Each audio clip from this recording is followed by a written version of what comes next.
Doctor है, उसके पास एक मिनिमम क्या बोलते हैं, एक जो रिक्वायरमेंट होती है डॉक्टर बनने की वो उसके पास है। हम्म, और एक दूसरा डॉक्टर है जिसके पास अ, अ, वो भी रिक्वायरमेंट है और उसके पास और सर्टिफिकेशंस है, बट जो पहले वाला डॉक्टर है उसके पास बहुत ज़्यादा प्रैक्टिस है। तो हम्म, आप अगर आपको जाना है तो आप किसके पास जाओगे? राइट, इसके- जिसके पास प्रैक्टिकल एक्सपीरियंस ज़्यादा है। आप किसी के पास जाके आप ऑपरेशन सर्जरी नहीं करवाओगे। हम्म, तो सर्टिफिकेशन और स्किल का भी वैसा ही है। मैं नहीं बोल रहा हूँ सर्टिफिकेशन गलत है या नहीं होना चाहिए, मुझे भी करना है, वो सेंस नहीं बनता है। हम्म, आप रिलीज रेगुलरली करिए, कम फीचर्स के साथ करिए, बट अच्छा करिए जहाँ पे यूजर का प्रीवियस एक्सपीरियंस खराब ना हो जो आपके ऐप के साथ है। हम्म, प्रोडक्ट्स डेटा उनका रहना चाहिए सेफ, उनका जो प्रीवियस जर्नी है वो हैम्पर नहीं होनी चाहिए।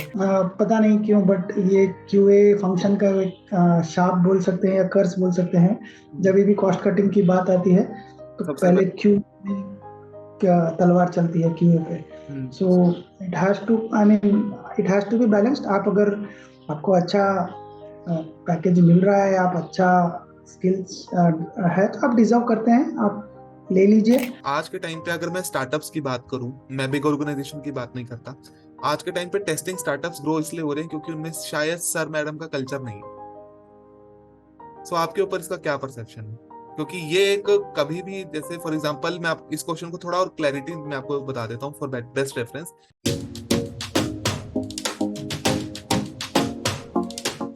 हाय Nilesh, first of all a very warm welcome to my channel that is sales for testing guy. How are you? I am good, thank you so much for having me on the podcast Gandhar. Thank you it so really much. Means a lot for me Nilesh, to be very frank. And जब हम podcast की बात करते हैं तो मैंने बहुत सारे पॉडकास्ट अभी तक रिकॉर्ड कर लिए हैं, लेकिन हमेशा सिर्फ एक पॉडकास्ट पे मैंने एक ही चीज के ऊपर ज्यादातर अभी तक फोकस किया था कि अगर कोई भी टेस्टर होता है वो एम्प्लॉय के माइंडसेट से किस तरीके से काम करता है। बट आज पिक्चर थोड़ी उल्टी होने वाली है। आज employer mindset as a tester के ऊपर बात होने वाली है, क्योंकि आपकी जर्नी खुद एक as a QA engineer start हुई थी। And now you are running your, और आप अपनी खुद के एक ऑर्गेनाइजेशन को रन कर रहे हैं। तो क्या टेस्टिंग माइंडसेट को लेके आपकी अप्रोच होती है? क्या आरओआई को लेके बात होती है एज एन एम्प्लॉयर? क्या सस्टेनेबिलिटी को लेके एक ऐसा फैक्टर को हम इंट्रोड्यूस कर सकते हैं? कल्चरल एक ऐसा एक एस्पेक्ट है जिसको पिक्चर में हम ला सकते हैं, and many more things which are very important from the perception of employer mindset, being a software, or you can say that being a QA engineer. So before we proceed to the set of questions जो हमने prepare किए हैं आपके लिए, मैं चाहता हूं कि उन क्वेश्चंस पे डायरेक्ट जंप ना करें। सबसे पहले आपके इंट्रोडक्शन से एक स्टार्टिंग हो जाए, ताकि ऑडियंस को एक बेटर इंसाइट हो जाए कि नीलेश ने अपनी जर्नी को किस तरीके से स्टार्ट किया और अभी वो क्या कर रहे हैं और कितना एम्प्लॉयमेंट जनरेट कर रहे हैं। So over to you now. Sure, Gandhar. Thank you. Thank you for having me on the podcast. It's a pleasure talking to you. So, मेरा इंट्रोडक्शन आई मीन करें तो मुझे लगभग 19 साल हो गए हैं क्यूए में, सॉफ्टवेयर टेस्टिंग में। और मैंने स्टार्ट किया था करियर 2004 से इन्फोसिस में। इन्फोसिस में मैंने माइक्रोसॉफ्ट के साथ और क्लाइंट्स हैं उनके साथ टेस्टिंग करी। उसके बाद 2010 2006 में I move to Accenture, again Accenture Mumbai, and वहाँ पे भी मैंने लगभग 3 साढ़े 3 साल निकाले। सो मोटा मोटी 6 साल का एक्सपीरियंस इंडस्ट्री का ले लिया। दोनों बड़े कंपनीज थे, क्लाइंट्स भी दोनों बड़े थे। सो काफ़ी कुछ वहाँ पे सीखने मिला, प्रोसेस, टेस्टिंग, क्लाइंट कम्युनिकेशन कैसे होते हैं वो। और उसके बाद मैंने 2010 में एज अ फ्रीलांस क्यूए मैंने वर्क सिस्टम्स स्टार्ट किए। वहाँ पे धीरे धीरे आई मीन क्लाइंट्स के साथ बात करते करते, क्लाइंट के प्रोजेक्ट्स पे काम करते करते I got an opportunity to grow my team. और तब से अब तक लाइक हमारे पास अभी 250 प्लस लोग हैं पैन इंडिया, और हम हायरिंग और करते ही जा रहे हैं। और इस टाइम पीरियड में हमने software development, mobile development, e commerce, ये सब भी स्टार्ट सर्विसेज स्टार्ट कर दी है। और मेरा और एक पेट प्रोजेक्ट है जो मैं करता हूँ, not not pet project as such, but हमने अभी एस्टेब्लिश्ड बिजनेस ही कर लिया है, जहाँ पे हम कॉलेज ग्रेजुएट्स और उनको इंडस्ट्री के लिए ट्रेन करते हैं। सो वी हम लोग वहाँ पे Flutter development, software QA, okay. जैसा हमको चाहिए, जैसे इंडस्ट्री को चाहिए वैसे ट्रेन करते हैं बच्चों को। ओके। तो this this is my journey. और या ट्रू। अभी आपने अपनी जर्नी की स्टार्टिंग में बता दिया कि आपने इन्फोसिस से स्टार्ट किया, एक्सेंचर का भी पिक्चर में आना हुआ और माइक्रोसॉफ्ट जैसे क्लाइंट के साथ बात करना हुआ। जब भी हमारे एज अ क्यूए इंजीनियर की बात करें और क्लाइंट आता है, तो क्लाइंट का मतलब हमारे लिए ये होगा कि user mindset. So according to your perception, how much important is, मतलब कितना इंपॉर्टेंट है यूजर माइंडसेट के परसेप्शन से पहले दिन से क्यूए इंजीनियर को सोचना, ताकि कोई भी चीज आगे जाके उसके वर्स्ट और बेस्ट सारे केसेस के सिनेरियोज जो हैं वो पहले से ही कवर हो। राइट, सो सी मेरा एक मानना है जो मैं हमारे ट्रेनिंग टेक उस्ताद बिजनेस में और वर्वैली में दोनों में बताता हूँ, जो नए हायर्स हैं या नए स्टूडेंट्स हैं, कि एक समझो कि आप एक सॉफ्टवेयर, भले फिर वो छोटा सॉफ्टवेयर हो, भले एक वेबसाइट हो, मोबाइल ऐप हो, एज अ यूजर वो खरीदते क्यों हो? आपको लाइफ में कन्वीनियंस चाहिए। ट्रू। वो ऐप के बिना भी काम हो रहा था, करेक्ट। हम्म। मे बी वो लोग को जो लोग उसको विदाउट ऐप जो काम कर रहे थे उनको 6 घंटे लग रहे हैं, 8 घंटे लग रहे हैं। हम्म। सो जैसा कि मैंने बताया कि यूजर को कन्वीनियंस देना है, तो कोई भी सॉफ्टवेयर अगर बन रहा है या कोई भी मोबाइल ऐप बन रहा है, तो it is only for the end users. किसी के पास इतना पैसा वेस्ट करने के लिए नहीं है कि कुछ भी बना दो और मार्केट में डाल दो, चले तो चले, नहीं तो नहीं चले, नहीं। ट्रू। और यूजर्स भी बहुत स्मार्ट हैं, हम्म। राइट। तो उनको भी वैसी ही ऐप चाहिए जो उनकी लाइफ में कन्वीनियंस दे सके, rather than making it miserable. Without app भी उनका लाइफ ठीक ठाक ही चल रहा था, ठीक है। राइट।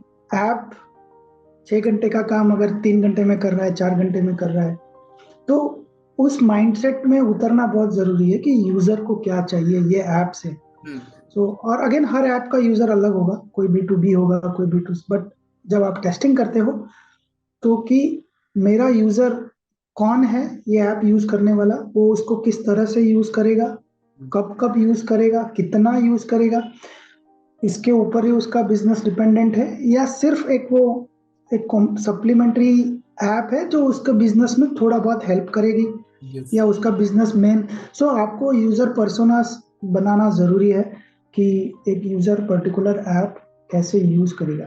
मैं ये भी कहता हूँ कि आपके यूजर्स को लेजी बना दो। हम्म। जितना आप लेजी बनाओगे वो उतना आपके ऐप को स्टिक करके रहेंगे। For exactly. एग्जाम्पल, प्राइम ले लो, जोमेटो ले लो, उबर ओला ले लो, क्या घर बैठे बैठे सब हो रहा है, राइट। हम्म। आपके सोफे पे बैठे बैठे। एग्जैक्टली। अगर वही एक्सपीरियंस उनका गंदा होता तो they might not use that app, फिर वो फोन उठा के कॉल करके वो फूड ऑर्डर कर लेते हैं, रिक्शा वाला कैब वाले को बुला लेते। True. So offer convenience, don't make their life miserable. वो पैसा खरीद दे के आपका ऐप खरीद रहे हैं। एग्जैक्टली। यस। जब हम नीलेश, हमने यहाँ पर जब हम बात करते हैं किसी भी चीज की, तो मार्केटिंग एक अलग रोल होता है, वो एक अलग डिपार्टमेंट है जो कि पर्टिकुलरली आपकी ऐप को प्रमोट कर रहा है इन ऑर्डर टू मेक आपका यूजर बनाने के लिए, जिसमें लेजीनेस एक ऐसा फैक्टर है जिसकी वजह से हम चाहते हैं कि चलो पैसे दे दिए, अब तो अपने आप सारा काम हो ही जाएगा। और ऊपर से जोमेटो स्विगी की बात करें तो उनका तो एक नोटिफिकेशन का उन्होंने एक ऐसे तरीके से डेटा निकाला हुआ है कि 2 बज गए तो मेरे को अपने आप नोटिफिकेशन आ जाएगा कि आज खाना खाया कि नहीं खाया। तो ये उनका एक डेटा के ऊपर काम हो रहा है, और इसमें जाहिर सी बात है उस डेटा को लेकर कितनी टेस्टिंग भी हुई होगी, तभी ऐसी चीजें आती हैं। अब इसी में से एक चीज आती है, ये सब मेरे को लगता है कि ये कल्चरल एस्पेक्ट है। मेरे को ये लगता है कल्चरल एस्पेक्ट है, क्यों? क्योंकि आज के टाइम पे अगर मैं स्टार्टअप्स की बात करूं, मैं बिग ऑर्गेनाइजेशन की बात नहीं करता, आज के टाइम पे टेस्टिंग स्टार्टअप्स ग्रो इसलिए हो रहे हैं क्योंकि उनमें शायद सर मैडम का कल्चर नहीं है। सो आपके ऊपर इसका क्या परसेप्शन है? क्योंकि ये एक, कभी भी जैसे फॉर एग्जांपल, मैं आप इस क्वेश्चन को थोड़ा और क्लैरिटी में आपको बता देता हूँ फॉर बेस्ट रेफरेंस, कि क्या होता है कि कभी कभी हमारा जो सर मैडम का जो रोल आता है ना, इसके चक्कर में हम अपनी ना जो अंदर की बात है ना, उसको कन्वे नहीं कर पाते, क्योंकि एक वो जो वर्ड है उसकी वजह से हम कहीं ना कहीं छुप जाते हैं उस पिक्चर के पीछे। तो वो एक कल्चरल एस्पेक्ट है जिसकी वजह से हम अपनी चीजों को बेस्ट प्रोड्यूस नहीं कर पाते एज एन रिसोर्स। सो इस पे आपका क्या परसेप्शन है? Yes, so that is a very good point. वो एक्चुअली होता है, मैंने मतलब मेरी टीम्स में भी देखा है। और वो आई मीन हमारा एज इंडिया का कल्चर ही वैसा है। आई मीन उसको ब्लेम नहीं कर रहा हूँ मैं, बट वो एक एक रिस्पेक्ट देना हमारा, हमको सिखाया जाता है, और वो हमारे डेली रूटीन में इम्बाइब है। पैर छूना, आशीर्वाद लेना, नमस्ते करना, राइट। और ये ठीक है, आप करिए, आप लोगों का रिस्पेक्ट करिए, बट सर मैडम से ही रिस्पेक्ट आएगा ऐसा नहीं है। हम्म। आपके रिस्पेक्ट आपके आंख में होना चाहिए, आपके जबान पे होना चाहिए।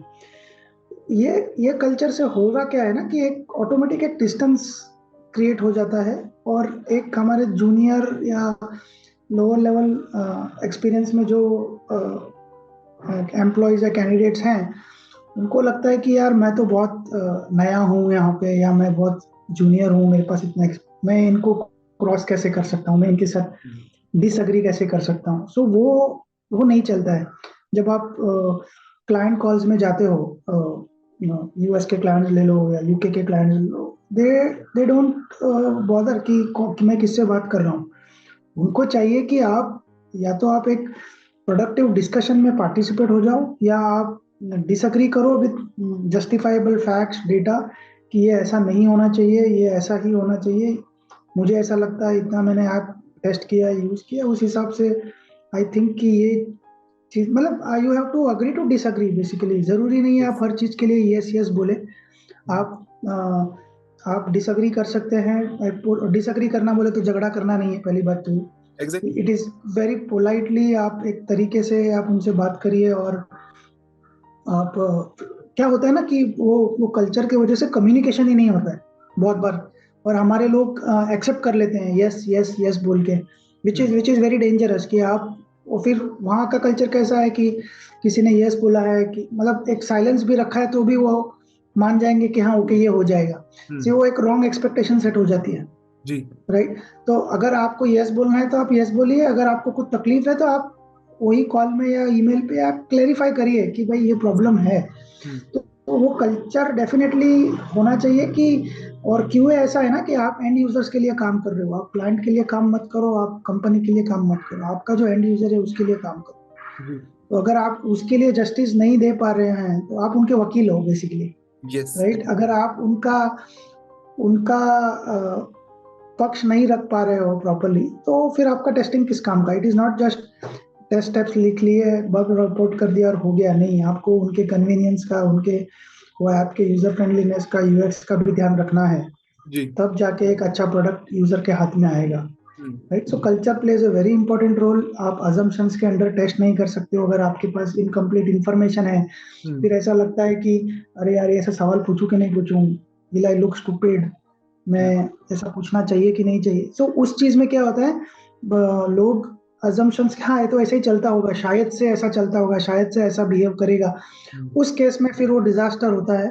फिर और जो ओवरसीज क्लाइंट्स है या कोई भी क्लाइंट है, दे ट्रस्ट में कि वो चाहते हैं आप ओपन हो जाओ। जितने आप ओपन होंगे, जितना आप डिस्कशन करोगे उनके साथ, उनको उस चीज में ज्यादा इंटरेस्ट है, rather than looking at bugs. उनको ये चाहिए कि आप क्या वैल्यू ऐड कर रहे हो, आप उनको कितने सजेशंस क्या क्या प्रोवाइड कर पा रहे हो फ्रॉम द यूजर परस्पेक्टिव। तो कोई भी क्लाइंट होगा खुश होगा उसमें। जब हम बात that culture, yes yes please go. जैसे ही आपने ना तो इसमें से एक बहुत एक क्रिस्प क्वेश्चन मैं कह सकता हूँ वो निकल के आता है। तीन चीजें होती हैं, यस, नो और मे बी। ये तीनों वर्ड्स का ना रोलना, बड़े सही टाइम पे बोलना भी बड़ा एक आर्ट है मेरे को लगता है। और ये तब आर्ट है क्योंकि आर्ट हमेशा प्रैक्टिस से आती। सो मैं क्या कह सकता हूँ, कैन आई से नो ड्यूरिंग रिलीजेस, बिकॉज आपने बोला कि यूजर माइंडसेट से सोचना ज्यादा जरूरी है। तो इसके ऊपर आपका क्या परसेप्शन है? सो इनफैक्ट मैंने किया है वो काफी बार कि हम ये रिलीज नहीं कर सकते। अगेन एक रिलीज करना नहीं करना एक वो कलेक्टिव डिसीजन है बेसिकली, कि आप अकेले एज अ क्यूए नहीं, बट आप वो किस तरह से पेश करते हो वो ज्यादा इंपॉर्टेंट है, rather than just saying no, नहीं ये नहीं जाना चाहिए, मैं साइन ऑफ नहीं दूंगा। वो नहीं, क्यों नहीं दोगे, इससे उसका कोई वर्क अराउंड है, या आपको क्यों लग रहा है इतना क्रिटिकल है। और होता क्या है ना, एक रिलीज क्या है, एक रिलीज या एक प्रोडक्ट जो आप बनाते हो वो तीन चीजों का फंक्शन है, एक तो फीचर्स, एक टाइम और एक मनी। ये एग्जैक्टली। ये तीनों चीज को बैलेंस आउट करके ही एक रिलीज या एक प्रोडक्ट लॉन्च होगा, राइट। ऐसा अब बहुत ज्यादा फीचर्स लेके कम टाइम में पैसा बचाने के लिए अगर आप रिलीज करोगे तो हो सकता है वो क्वालिटी नहीं हो, जी। राइट। तो ये सारे चीज को आपको बैलेंस करना पड़ेगा। और एज ए मैं हमेशा बोलता हूँ कि आप यूजर्स के लिए सोचो, बाकी सब अपनी जगह पे सही है और ऑटोमेटिकली सही हो जाएगा। सो यू कैन डेफिनेटली से नो टू अ रिलीज, और with definitely with facts and data जो आप प्रोवाइड कर सकते हो कि आपको इस रिलीज में कितना कॉन्फिडेंस है, आपने सारे चेक्स किए हैं तो कौन से चेक्स फेल हो रहे हैं, या कहीं तो यूजर को इस जर्नी में प्रॉब्लम आएगा, तो वो सारे चीजें लेकर आप प्रोडक्ट टीम के पास, स्टेक होल्डर्स के पास जाओ, आपका आपका पक्ष रखो उनके सामने और okay. See what best you can get out. ऐसा नहीं है कि आपको हर रिलीज जानबूझ के रोकना ही है, वो माइंडसेट भी गलत है, क्योंकि कोई भी रिलीज एकदम बग फ्री तो जाएगा नहीं। क्या एग्जैक्टली। हो सकता है सारे फीचर्स भी उसमें नहीं आ सके। और एक बोलता हूँ मैं बहुत सारे स्टार्टअप्स को जहाँ पे हम कंसल्ट करते हैं, कि बहुत ज़्यादा फीचर्स स्क्वीज करके रिलीज करना क्योंकि कॉम्पिटिटर कर रहा है, मुझे भी करना है, वो सेंस नहीं बनता है। आप रिलीज रेगुलरली करिए, कम फीचर्स के साथ करिए, बट अच्छा करिए जहाँ पे यूजर का प्रीवियस एक्सपीरियंस खराब ना हो, जो आपके ऐप के साथ है। प्रोडक्ट्स डेटा उनका रहना चाहिए सेफ, उनका जो प्रीवियस जर्नी है वो हैम्पर नहीं होनी चाहिए। तो उसके अराउंड आप फीचर्स बनाइए और धीरे धीरे छोटे छोटे चंक्स में रिलीज करिए, इट इज सॉर्टेड। नीलेश, जैसे आपका एक्सपीरियंस बहुत ही एक मैं कह सकता हूँ कि बहुत एक अच्छा एक्सपीरियंस है आपका सॉफ्टवेयर टेस्टिंग इंडस्ट्री में।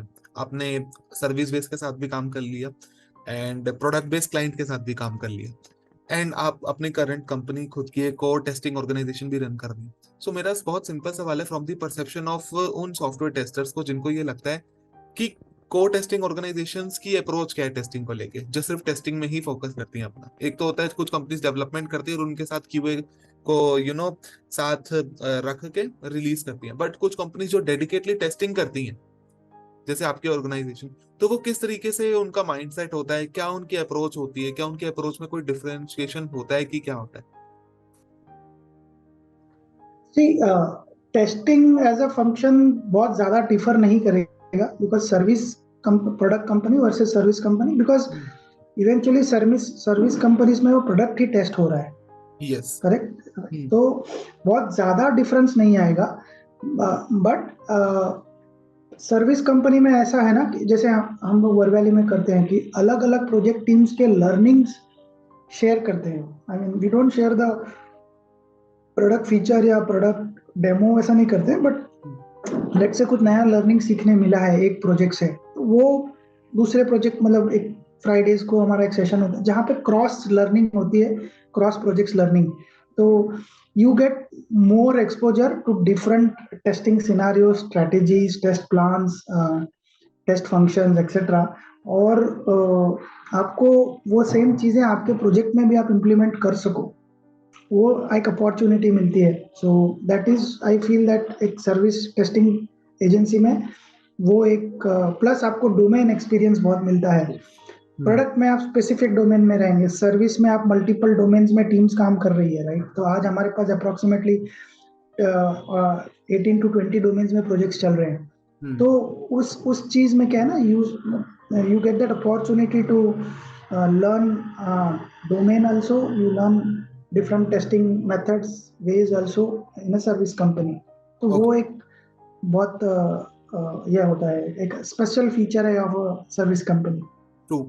नीलेश, आज के टाइम पे मैं थोड़ा सा चीजों को जो ऑब्जर्व कर रहा हूँ लिंक्डइन पे ना, सर्टिफिकेशन वर्सेस स्किल्स को लेके काफी सारी चीजों के ऊपर एक ऑब्जेक्शंस होते हैं कि 2 साल का सर्टिफिकेशन है, ये भी सर्टिफिकेशन कर लिया। लेकिन अगर बात करूँ तो सर्टिफिकेशन एक प्रूफ ऑफ, मेरे को ये लगता है कि आपको प्रूफ ऑफ प्रैक्टिस है, कि जो आपको ये बताता है कि आप सर्टिफाइड हैं, सर्टिफिकेट ऑफ प्रोफेशन है, जो मुझे लगता है। बट आज के टाइम पे जिस तरीके के स्टार्टअप्स के क्लाइंट्स आ रहे हैं या बहुत सारे ऐसा एग्रेसिव अप्रोच माइंडसेट हो गया है, तो क्या वो सर्टिफिकेशन जो हमने as a skill certification earn किया है, वो वर्सेस स्किल में आपको क्या, आप किस चीज को मान्यता अपने अकॉर्डिंग देते हैं कि किसको प्रायोरिटी होनी चाहिए, सर्टिफिकेशन और स्किल्स? सो एक उसका एक एकदम बढ़िया एग्जांपल है कि एक डॉक्टर है, उसके पास एक मिनिमम क्या बोलते हैं, एक जो रिक्वायरमेंट होती है डॉक्टर बनने की वो उसके पास है। और एक दूसरा डॉक्टर है जिसके पास अ, अ, वो भी रिक्वायरमेंट है और उसके पास और सर्टिफिकेशंस है, बट जो पहले वाला डॉक्टर है उसके पास बहुत ज्यादा प्रैक्टिस है। तो आप अगर आपको जाना है तो आप किसके पास जाओगे, है जिसके पास प्रैक्टिकल एक्सपीरियंस ज्यादा है। आप किसी के पास जाके आप ऑपरेशन सर्जरी नहीं करवाओगे। तो सर्टिफिकेशन और स्किल का भी वैसा ही है। मैं नहीं बोल रहा हूँ सर्टिफिकेशन गलत है या नहीं होना चाहिए, बट खाली सर्टिफिकेशन से कुछ नहीं होने वाला। आप मतलब आप इंटरव्यू के लिए भी जाएंगे तो जो सामने वाला इंटरव्यू है वो आपको एक 5-10 मिनट में पता चल जाएगा उसको कि सर्टिफिकेट तो है बट आपको प्रैक्टिकल एक्सपीरियंस कितना है। तो मेरे हिसाब से प्रैक्टिकल एक्सपीरियंस ज़रूरी है, और उसको थोड़ा सा और एक flavour, cherry on the top जो बोल सकते हैं, वो सर्टिफिकेशन दे सकता है। बट मेरे हिसाब से स्किल्स ज़्यादा इम्पोर्टेंट है सर्टिफिकेट से, मनीष वैसा। ओके। अब मेरा नेक्स्ट क्वेश्चन थोड़ा आरओआई से रिलेटेड है। आज के टाइम पे शार्क टैंक इंडिया सबका फेवरेट एक चैनल वो बन चुका है, जिसे कहते हैं ना कि एक ऐप वो आता है, सब देखना चाहते हैं। तो वहां पर भी राइट। इन्वेस्टमेंट की बात होती है कि मैं इतने पैसे अगर करूंगा इन्वेस्ट तो मुझे इतना आरओआई चाहिए। But right. As an employer, अगर मैं करंट ऑर्गेनाइजेशन में बात करूं, जैसे आपकी खुद की ऑर्गेनाइजेशन है, तो वहां पर आप एम्प्लॉय से आरओआई में क्या एक्सपेक्टेशन है? क्योंकि अगर मैं बात करूं डेवलपमेंट परसेप्शन से, तो ये होता है कि बिलेबल आवर्स आपके बनते हैं, तो उसके अकॉर्डिंग आपकी इनवॉइस जनरेट होके जो चीजें कल्चर चलता है वो सबका सेम है। But return on investment plays a very vital role for a longer run. ऐसा नहीं है कि आज के टाइम पे लोग क्या कर रहे हैं, काउंटर मार के 100% लाइक 200%। इससे क्या होता है कि एक तो सस्टेनेबिलिटी फैक्टर खत्म हो जाता है, दूसरा आपको आरओआई जो एम्प्लॉयर के माइंडसेट से होता है कि यार मेरे को ये पर्सन तो पसंद है, बट ये स्टिल ये थोड़ा सा मनी ओरिएंटेड लगे। तो आरओआई वहां पर एक पिक्चर में चीज आती है, तो इसके ऊपर आपके क्या परसेप्शन है? जी, आरओआई एक प्रोडक्ट कंपनी में अलग होगा। हम्म। एक बिकॉज प्रोडक्ट में बहुत कैपिटल इन्वेस्ट करना पड़ता है, हम्म। वर्सेस सर्विस कंपनी में इतना चैलेंज नहीं है, बिकॉज कैपिटल इनफ्लोस लिमिटेड है। हम्म। राइट। आपका ओपेक्स, मतलब एक बार आपका ऑफिस, आपका इंफ्रा हो गया तो बाद में उतना कैपिटल एक्सपेंडिचर नहीं है। ओपेक्स तो चलता रहेगा बिकॉज आपका सैलरीज है, आपका डेली एक्सपेंसेस है। तो और प्लस क्या है ना कि एक सर्विस बेस्ड ऑर्गेनाइजेशन में अपफ्रंट कॉस्ट बहुत कम है। अगर हम एक नया एम्प्लॉय को हायर करते हैं तो शायद से उसका एक हायरिंग कॉस्ट हो जाएगा, उसके बाद तो उसका सैलरी है और जो हमारे ओवरहेड्स होते हैं वो है। अब वो सैलरी वो एक मार्केट में एक रेट सेट है कि भाई ये एक्सपीरियंस का इतना हमको क्लाइंट पैसा दे सकता है। हाँ, हम्म। अगर बहुत ही एक्सेप्शनल कैंडिडेट है, बहुत ज़्यादा ही स्ट्रॉन्ग स्किल्स है, तो बात अलग है। Hmm. But there is always a balance कि आपको सर्टन एक्सपीरियंस लेवल पे सर्टन कंपनसेशन या सर्टन रेट ऑफ बिलिंग मिल सकता है। उसके ऊपर क्लाइंट को भी सस्टेन होना चाहिए, कंपनी को भी सस्टेनेबल होना चाहिए। हम्म। सो उस केस में क्या है कि आपका cost plus expenses plus margin वो हम्म। क्लाइंट को एफोर्ड हो पाता है कि नहीं, वो एक चीज होती है। हम्म। तो so ROI for a service organization is basically how much multiple times we can generate a revenue. Hmm. Let's say अगर एक बेस सैलरी भी पकड़ते हैं एम्प्लॉय का एज अ बेस, बाकी सब कॉस्ट छोड़ दो आप, हम्म। तो कितने मल्टीपल टाइम्स हम वो रिटर्न्स जनरेट कर पा रहे हैं। That for a company like ours is what we think as of now, that I'm this might the formula might change जब हम बड़े होंगे और तब, हम्म। बट मोटा मोटी ये है। सो अभी जो मार्केट में हो रहा था कि लोग कुछ भी पैकेजेस मांग रहे थे तो वो सस्टेनेबल नहीं था। हम्म। और मैंने तभी भी कहा था कि आज एम्प्लॉय मार्केट है बट कल एम्प्लॉयर मार्केट भी आएगा। यस। राइट। सो जैसे ही फंडिंग थोड़ा सा सूखने लगा, ड्राई होने लगा मार्केट में, people started laying off people. Hmm. और पता नहीं क्यों बट ये क्यूए फंक्शन का एक शाप बोल सकते हैं या कर्स बोल सकते हैं। जब भी कॉस्ट कटिंग की बात आती है तो सबसे पहले पहले। क्यू क्या तलवार चलती है क्यूए पे। Hmm. So it has to, I mean it has to be balanced. आप अगर आपको अच्छा पैकेज मिल रहा है, आप अच्छा स्किल्स है तो आप डिजर्व करते हैं, आप ले लीजिए। बट और एक चीज जो मैं बच्चों को बोलता हूँ कि ठीक है, आप ग्रो कर रहे हैं packages wise, money wise, but don't grow your liabilities, don't grow your expenses. Hmm. वो जितना कम हो सके उतना कम रखो एंड एंजॉय दिस जर्नी जो आपको अब जब तक वो है तब तक है। उसके बाद you never know, right. Business है वो तो साइक्लिकल चलेगा, हम्म। अप्स एंड डाउन आएंगे। सो अगर वो खर्चे मैनेज कर सकते हैं, मिनिमम रख सकते हैं, तो देयर इज नो प्रॉब्लम। और कंपनी के लिए definitely a company will always look at sustainability as well as margin, कि हम कितने मार्जिन, बिकॉज क्या है, बिजनेस को प्रॉफिट जनरेट करना जरूरी है, सर्विस ऑर्गेनाइजेशन को तो पहले करना पड़ेगा, राइट। तो अगर हम प्रॉफिट नहीं जनरेट कर पा रहे तो हम लंबे समय तक चल नहीं पाएंगे। और मैं हमेशा यही देखता हूँ कि किसी एक एम्प्लॉय या एक हायर की वजह से मेरा बाकी का हिसाब किताब ना हिले, बिकॉज मेरे पास और 200 लोग हैं जिनको मुझे सैलरी देनी है, जिनको मुझे रिटेन करना है, जिनका मुझे ध्यान रखना है, right. So I can not afford that imbalance in the team. So हम उस हिसाब से ही फिर सोचते हैं और उस हिसाब से ही लोगों को टीम में लेते हैं। एग्जैक्टली जब हम टीम को लेने की बात करते हैं तो टीम को सेटअप करने का क्वेश्चन सबसे पहले आता है कि मतलब फॉर एग्जांपल जैसे अगर हम डेवलपमेंट में बात करते हैं, जॉब्स में रोल्स एंड रिस्पॉन्सिबिलिटीज में लिखा हुआ है कि उसको मोंगो, एंगुलर, एक्सप्रेस ये सब आना चाहिए और उसको इतना हैंड्स ऑन एक्सपीरियंस होना चाहिए, और हम उसको हैकर रैंक या कोड शेफ के थ्रू कोड करा के उसका एक असेसमेंट ले सकते हैं। ये एक हो गया कि checklist in order to hire any developer, जो बहुत ऑर्गेनाइजेशन यूज करती हैं किसी भी प्लेटफॉर्म के थ्रू। बट मैं आपके एक्सपीरियंस से जानना चाहता हूँ कि कोर टेस्टिंग ऑर्गेनाइजेशन में फिल्टर होने के क्या क्या एक क्राइटेरिया है, क्या फैक्टर्स डिपेंड करते हैं जब आप अपनी टीम को सेटअप करते हैं? I am specially talking about from the perception of employer who is running an organization जो डेडिकेटेड सिर्फ सॉफ्टवेयर टेस्टिंग करती है। सो सी अगेन, मेरे लिए तो सबसे फर्स्ट एंड फॉरमोस्ट क्राइटेरिया है एटीट्यूड, Yes. कि आप किस एटीट्यूड से आते हैं वर्बली में, या आपका बहुत बार ऐसा होता है ना कि जिनको कोडिंग से डर लगता है वो टेस्टिंग में आ जाते हैं, Yes. और ये होता है। आई mean it is a given thing. लोगों को लगता है कि टेस्टिंग में कोडिंग नहीं करनी पड़ेगी, प्रोग्रामिंग नहीं करनी पड़ेगी, कोड नहीं लिखना पड़ेगा, तो टेस्टिंग में आ जाते हैं। सो वो अगर माइंडसेट से कोई आ रहा है तो आई थिंक आई विल, मैं उनको फटाक से पकड़ भी लूंगा शायद से।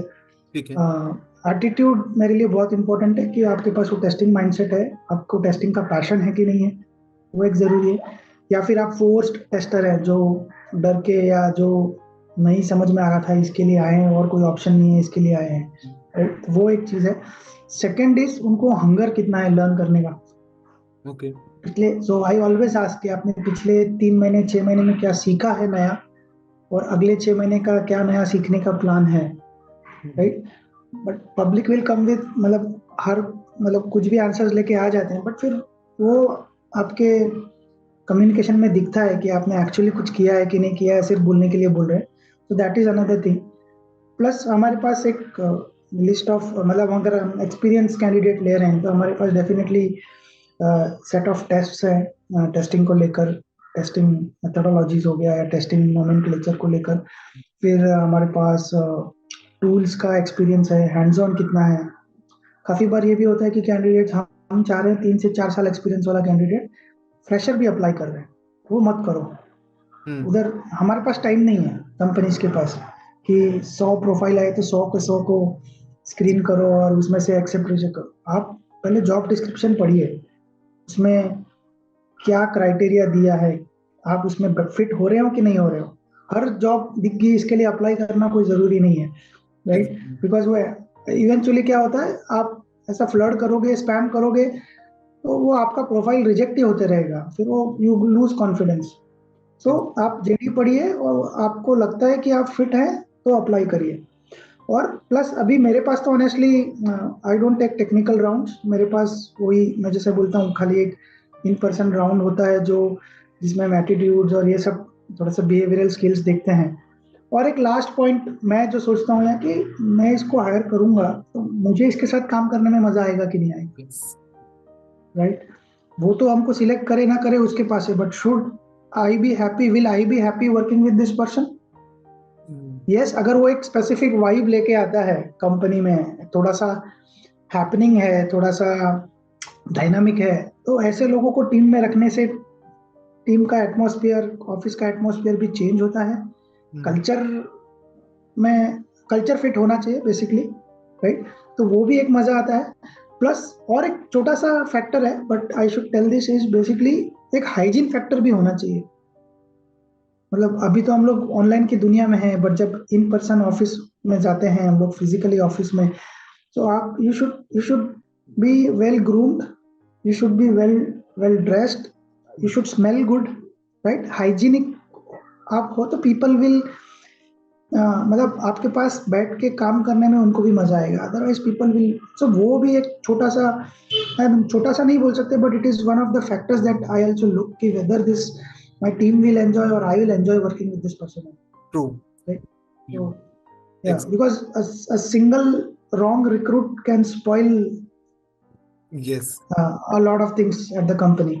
True. It means at conclusion हम ये समझ सकते हैं कि जो भी नया पर्सन आ रहा है वो क्या वैल्यू लेके आ रहा है, किस वैल्यू से वो लेके आ रहा है, कि क्या वो वैल्यू हमारी ऑर्गेनाइजेशन में ऐड कर रहा है जिससे हमारा जो इकोसिस्टम जो बना हुआ है ऑर्गेनाइजेशन का उसको कुछ इफेक्ट ना हो जो एग्जिस्टिंग चीजें, और जिससे उसकी फ्लेक्सिबिलिटी और सब जो See, पता चले। more than value, it should be attitude and behavior, okay. right? Value addition करना है, skills देना है, वो हम सिखा सकते हैं। Skills हम over a period of time, sorry, depending on their experience and experience level, we can teach them. Value addition उनको जो कल्चर में अगर एक बार वो आ गए तो जो बाकी लोग हमारे यहाँ कर रहे हैं उनको देख के वो भी शायद उस तरफ निकल पड़ेंगे कि हम मुझे भी कुछ वैल्यू ऐड करना है। बट वही है, वो एटीट्यूड होना चाहिए कि भाई मुझे कुछ सीखना है या मुझे कुछ सिखाना है, वो भी जरूरी है। सो एटीट्यूड लेकर, एक सही एटीट्यूड लेकर आते हैं तो it makes a lot of difference. True. And Nilesh, ये क्वेश्चन लास्ट क्वेश्चन है इस पर्टिकुलर पॉडकास्ट का, जिसमें मैं हमेशा यही राइट। पूछता हूँ कि from the experience of guest, क्या वो अपनी बेस्ट टिप्स देंगे बिगनर्स को या करंट जो जिनके पास एक्सपीरियंस भी है अभी क्यू इंजीनियर्स को, कि किस तरीके से अपनी अप्रोच को लेके क्लियर हो सकते हैं और किस तरीके से सॉफ्टवेयर टेस्टिंग का जो इंडस्ट्री है वो आगे किस तरीके से ग्रूम करने वाला है आपके परसेप्शन के अकॉर्डिंग? तो टिप्स आई वुड से, मेरे लिए तो मैंने सबसे जैसे जिस पॉडकास्ट जिस चीज़ से चालू किया था कि मेरे लिए एज ए क्यूए, मेरे लिए मेरा एंड यूजर बहुत ज़रूरी है, राइट? सो आपको वही है फर्स्ट कि आप किसके लिए एप्लीकेशन टेस्ट कर रहे हो, वो एक आपको हमेशा खुद को सवाल करना है जो भी आप एप्लीकेशन या प्रोजेक्ट टेस्ट करें। सेकेंडली, डेफिनेटली टेस्टिंग स्किल्स बहुत सारे डेटा ऑनलाइन अवेलेबल है, ब्लॉग्स और मटेरियल वीडियो जहाँ पे आप टेस्टिंग सीख सकते हैं, वो तो आप डेफिनेटली करिए। बट एक वो टेस्टिंग माइंडसेट और वो एक एटीट्यूड होना ज़रूरी है। तो you can follow lot of testing के जो एक्सपर्ट्स हैं उनसे फॉलो करिए, उनसे सीखिए, वो काफ़ी कुछ शेयर करते रहते हैं लिंक्डइन, ट्विटर पे। सेकेंडली, यू शुड बी, एक टेस्टिंग का जो मुझे प्रॉब्लम लगता है कि मैंने आपको बताया था कि जो प्रोग्रामिंग छोड़ के उनको लगता है कि टेस्ट प्रोग्रामिंग नहीं करना पड़ेगा, इसके लिए क्यूए में आते हैं। बट क्यूए ठीक है, आप वो आपको नहीं पसंद प्रोग्रामिंग, ठीक है, but still QA will need some kind of technical skills. सिर्फ आपको वेबसाइट दे दिया और आपने क्लिक क्लिक क्लिक करके टेस्ट कर लिया, पास फेल कर दिया, उससे टेस्टिंग नहीं होगा। आपको डेवलपर के माइंड में उतर के भी, आप अगर आपका लॉजिक स्ट्रांग है, प्रोग्रामिंग स्किल स्ट्रांग है, तो आप डेवलपर के माइंड में भी आप जाके देख सकते हैं कि इसने एक पर्टिकुलर फंक्शन या फीचर कैसे कोड किया होगा, और फिर अगर आपको वो माइंडसेट पता चलता है, you could break that code, true, right? तो मे बी आप कोड मत करिए, but at least you should have some knowledge, client server architecture क्या होता है, HTML CSS क्या है, UI कंपोनेंट्स क्या है, थोड़ा सा MySQL क्वेरीज क्या है। तो उस वो भी थोड़ा सा स्किल्स होना जरूरी है। टेक्निकली आपको थोड़ा वेल वर्स्ड, मे बी उतना लेवल का कोडिंग नहीं लगेगा, बट इफ यू कैन, अगर आपको ऑटोमेशन में जाना है तो डेफिनेटली आपको कोडिंग तो करना ही पड़ेगा। तो वो थोड़ा मतलब क्यूए में जाएंगे तो टेस्ट प्रोग्रामिंग नहीं करने पड़ेगा, वो आप दिमाग से निकाल दीजिए, नहीं करो तो ठीक है, but still you need that skills. Yeah, so that I think is some tips that I can give. And secondly, एक प्रॉब्लम होता है QA में कि लॉस्ट नॉलेज बहुत होता है कि अगर कोई, बिकॉज काफ़ी बार ऐसा होता है कि डॉक्यूमेंटेशन पे फोकस नहीं होता है। सो हमारे यहाँ पे वो प्रैक्टिस है कि जो भी है वो ब्लैक एंड वाइट में है, सो दैट अगर कोई QA कंपनी से निकल रहा है या प्रोजेक्ट से मूव हो रहा है, स्टिल उसके पास जो नॉलेज था इट इज स्टिल प्रिजर्व्ड और इन सम फॉर्म, जो आने वाला नया क्यूए उसको रेफर कर सके। सो आपको एक डॉक्यूमेंटेशन स्किल्स आना भी जरूरी है। Okay not extensive documentation but at a minimum level जो भी आपके पास नॉलेज है, सो दैट अगर आप निकल भी जाएं तो प्रोजेक्ट का, क्लाइंट का और एज अ कंपनी का नुकसान ना हो, वो ट्रू आपको एक ध्यान रखना है। And the fourth thing is communication skills. वो क्यूए के लिए बहुत इंपॉर्टेंट है, बिकॉज आप आपका केस कैसे प्रेजेंट करते हो, बग हो गया या आप, मैंने जैसे आपने पहले बात किया था रिलीज को रोकना है, वो प्रेजेंट करते आना चाहिए आपको एकदम अच्छे से। तो presentation, communication skills are also very very important. Okay. And thank you so much, Nilesh, for joining and sharing your valuable key points. जिस तरीके से हमने एम्प्लॉयर माइंडसेट के ऊपर बात किया, डॉक्यूमेंटेशन का क्या नीड है, एक टेस्टर किस तरीके से एक वकील का काम करता है अपने केस को जस्टिस करने के लिए, हर चीज के लिए विद प्रूफ, और इसके अलावा हमने ये चीज को देखा कि सस्टेनेबिलिटी फैक्टर आरओआई क्या है। It will definitely help out all those beginners as well as experience person जिन्हें टेस्टिंग या को टेस्टिंग ऑर्गेनाइजेशन के अप्रोच को जानना है, उन्हें इस तरीके से हेल्प करेगा। And thank you so much once again Nilesh for joining, it really means a lot. Thank you Gandhar, it was great talking to you. और किसी को भी कोई भी हेल्प सपोर्ट क्यूए में चाहिए, please reach out to me on Twitter, LinkedIn, and I will be more than happy to help to your audience. And sure please don't get into Facebook और Insta, वो मैं नहीं use करता हूँ ज्यादा। Sure. So yeah, okay, thanks Gandhar, thank you for having me on the podcast.